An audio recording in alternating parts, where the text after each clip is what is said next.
Hello, and welcome to our webinar series on cyber attack prevention and recovery. My name is Alan Mack. I'm a partner and the national leader of forensic disputes and investigations at BDO Canada. I'm pleased to kick off our series with a hot topic for today's business leaders: how to prevent and prepare for cyber attacks on your organization.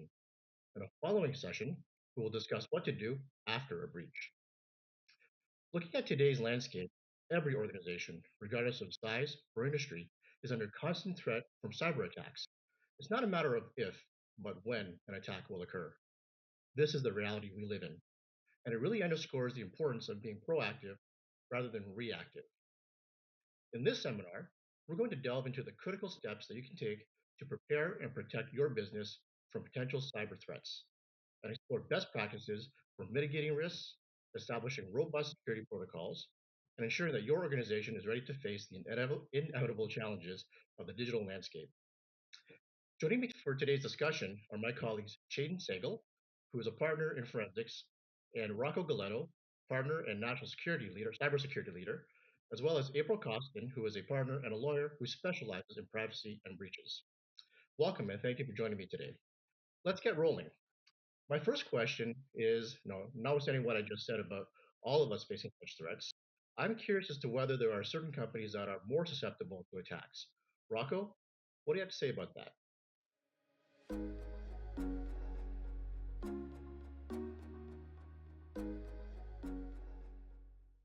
Well, Alan, it used to be that organizations or that threat actors would attack those largest organizations or largest enterprise. And, we would hear about, if I rewind back 10, 15 years, we would hear about, banks, top retail, insurance being impacted.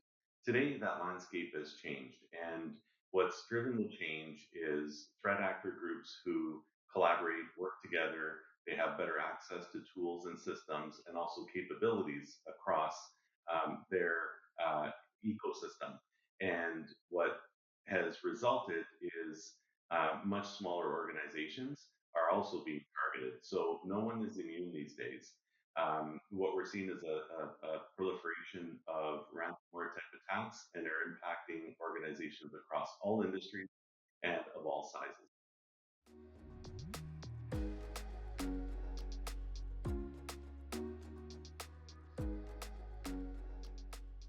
Let's turn our minds to how to prepare or prevent such attacks. What are some of the common gaps that you've seen in your practice? Perhaps this is a question for April. You've provided coaching to organizations who have been attacked. When you do the autopsy, what are some of the common gaps and deficiencies that you've come across?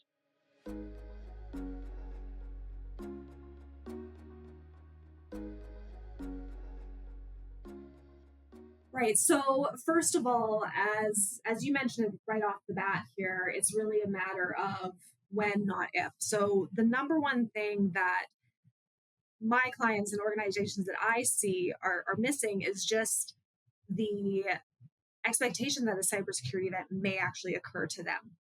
And what I always tell my clients is just like you have an emergency response plan for fires and fatalities and injuries, you need a cybersecurity response plan ready to go in the event you do experience a cybersecurity event. I obviously focus a lot on the privacy side of things. And another thing that I think is really important to help mitigate the risk associated with the cybersecurity event is making sure you understand and follow privacy regulations, laws, rules. All too often, I see companies who don't understand their obligations, don't have a privacy policy, and therefore are collecting way more personal information than they should be, which is exposing that much more information to risk of a potential threat actor. So a couple things that just always important to keep in mind is from a privacy law perspective, you should only be collecting that information which you reasonably need to achieve a certain purpose.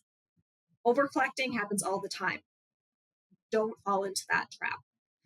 Another big thing is making sure you have very strong retention and destruction policies and you actually follow those policies. So again, from a privacy law perspective, you should only hold personal information for as long as you reasonably need to.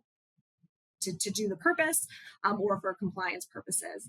But again, all too often I see my clients following a cybersecurity event realizing they have employee personal information from employees that haven't been employed with them for 10 plus years, and client information for people who haven't been clients for 5 plus years, and they shouldn't have that information anymore. And by having it, you are just exposing your organization to more risk, as well as the individuals whose personal information you have. So, making sure you're following privacy rules, understanding it, having a privacy policy, having an appointed privacy officer, training all employees from top to bottom on privacy law will really go a long way in mitigating the potential liability and risk you have in the event of a cybersecurity attack.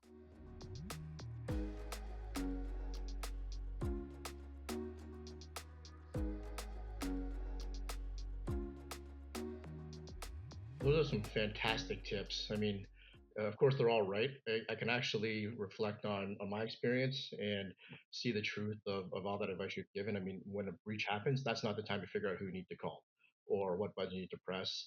I chuckled a bit when you mentioned data retention and over collecting information because being an accountant, I think many of us are data junkies and we love having data, but it's a very real risk when we over collect and it's basically taking on risks that we don't need to take.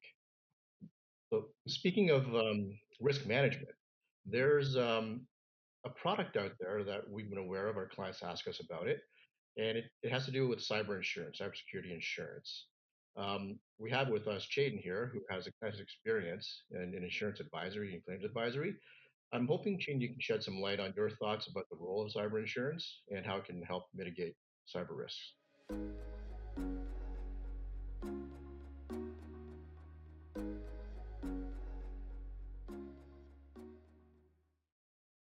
Absolutely. Thanks, Alan. Yeah, great discussion thus far. And, cyber insurance is actually a great tool. It plays a vital role in protecting an organization's assets from cyber threats. In addition to it being a financial recovery tool, which we would generally think of it as, it's cyber insurance provides insurance companies provide actually a much needed structured response system when the inevitable cyber incident takes place, such as the emergency preparedness plan April alluded to. This is part of the incident response services that the cyber insurance providers increasingly provide, which includes things such as providing access to relevant service providers such as cyber experts, technical experts, legal counsel, breach coaches, forensic accounting professionals, and so on, as the need may be for that particular business. As a risk management strategy, going through the process of actually qualifying for cyber insurance is often a very useful exercise for businesses to understand their cyber insurance, or sorry, to understand their cyber exposure. Just to sort of provide some context around that, to qualify for cyber insurance, if our clients who may be listening who have not done this yet, to qualify for cyber insurance, it's not as easy as it used to be. Um, our team often works with clients to ensure they meet the technical requirements to satisfy the insurer's needs, that the client seeking insurance has strong cyber technical sort of environmental control environment, if you will, to prevent cyber incidents, including doing tests like ethical hacking, which I'm sure if anybody wants to learn more about, Rocco would be happy to take a phone call and discuss.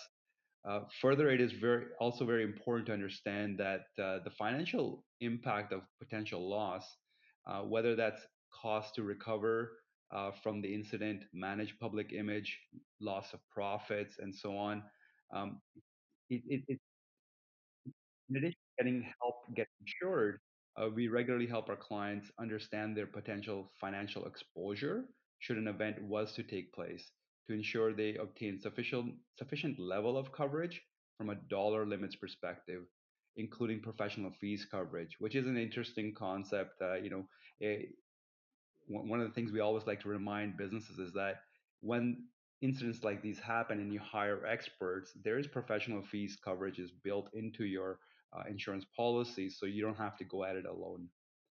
Our cybersecurity and cyber professional insurance professionals can walk businesses through each step to help them qualify for insurance. And the biggest thing to realize is if you don't qualify for insurance, that's a real red flag and risk that means that you're at high risk for a potential attack.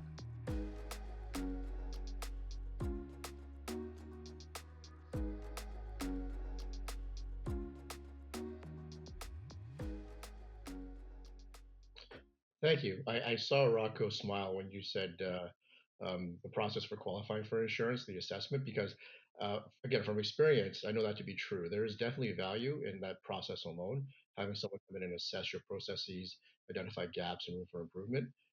There's a lesson to be learned in there for everyone as well. So that's all great advice. Now let's give a chance for each of you to give your top tip. As we wrap up this session, I'd like to hear your thoughts on what is your best advice on how to prevent cyber attacks.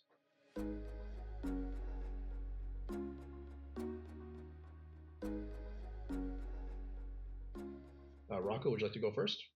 Sure, I'd love to go first. So, in terms of prevention, quite often organizations don't focus enough time on understanding where their key data assets or information technology assets actually reside.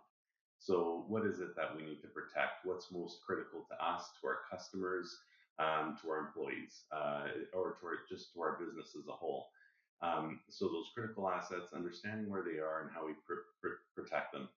What's also interesting is, and I heard it earlier around, it's not a matter of if, but when a cyber attack will happen. So having that preparedness plan and understanding that the controls are great, it's responsible to put them in place, making sure that configurations are just right, you've got the right policies, procedures to support those, and the people to even manage them. But it's also around making sure you're prepared for the future and the inevitable. So I would sum it up in that way, Alan. Thank you. I have a question for you. It occurred to me when you were speaking to that. Um, is there an increased risk of being attacked again after it happens once? Do you Uh, see it as a recurring risk? Like once someone knows they can do it, they will do it. what's interesting and the patterns that we're seeing is for those organizations post attack that don't recover in the right ways, there's a higher likelihood that they will get impacted. So what's interesting is you have those organizations who have a plan, they recover adequately, and they identify exactly what controls were lacking, and then they fix those so that going forward they avoid similar issues. But quite often organizations rush through it and they end up getting attacked again shortly thereafter. Lessons not learned, I suppose. Very good. April, what are your thoughts? So I think one of the big things that organizations need to have on the ready is a list of your incident response team members. And that's including both the internal parties and the external parties, legal counsel and other folks. When a security event happens, it happens fast, it's not expected, and you don't want to be digging around for phone numbers and contact information. You already want to have some of those individuals lined up, those trusted advisors lined up. So I think that to me is one of the biggest things, to be ready and to have your team lined up.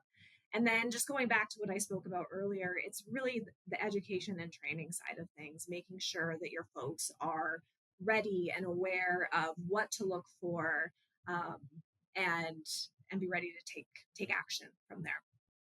For sure, the ready and aware is so important because the weakest link is often the human factor. It's hard to control what our people click on, and some of these emails, some of these invitations are very realistic.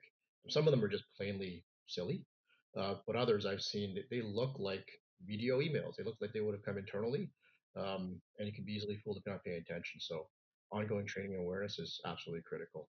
Shane, what's your best tip? I was going to say ongoing training, but I'll give you another one. Um, no, I think it is the having the internal control environment that Rocco talked about. It's very important, but I think really taking that broader look at who do you do work with, are the third party risk, if you will. I don't think we've talked about yet.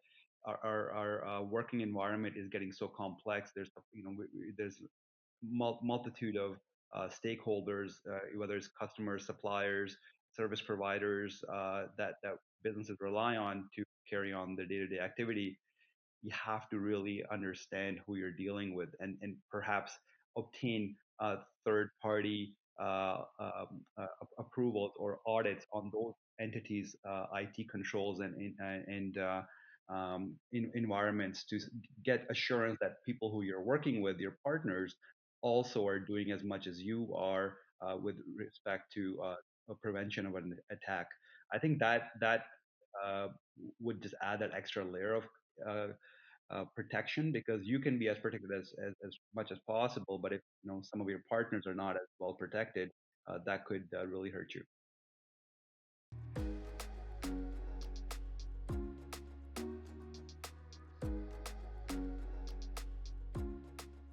Thank you very much, each of you, Rocco, um, for your insights and practical experience, April, for your lawyerly guidance, and Shane, for your forensic accountant perspectives. I hope our audience has learned something new, or at a very least, been reminded of some important lessons. I certainly have. Now, it's important to keep in mind that frauds and fraudsters are always evolving. These schemes are always changing, so it's important for us to stay on top of what's happening out in the world and be alert.